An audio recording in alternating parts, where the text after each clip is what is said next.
قلب دفاع مرة ثانية، انطلاقة أول أهداف اللقاء. يا ولد يا ولد، هو عمر مرموش.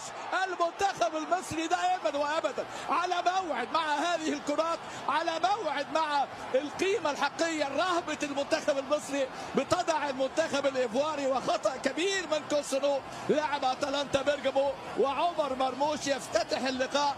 بسم الله الرحمن الرحيم. الهدف الاول المصري لمن يتابع المنتخب المصري على مشارف الانطلاقه والبدايه المثاليه بالهدف الاول الرائع من عمر. رامي عنده 4 أهداف في 40 مباراة. محمد صلاح، هل من جديد محمد صلاح بأدواره؟ 23 مباراة و10 أهداف. وادي الكرة العالية الرأسية. هل من جديد في جديد. رامي.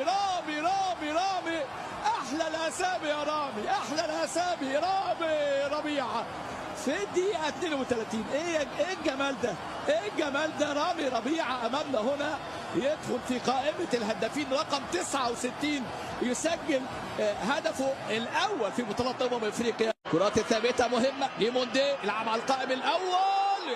يا ساتر عدت الكرة اتزحلقت على القائم الاول، والهدف يأتي في اللقطة الماضية. احمد فتوح حساني من تونس، بالاضافه لامامنا علي توموسانج. انطلاقه حلوه من امام كمل يا ولد.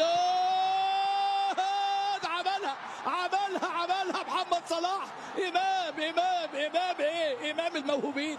امام الموهوبين يلعب كوره لمحمد صلاح، يسجل المنتخب المصري اللي بيدي درس المختصر المفيد. العب وسيطر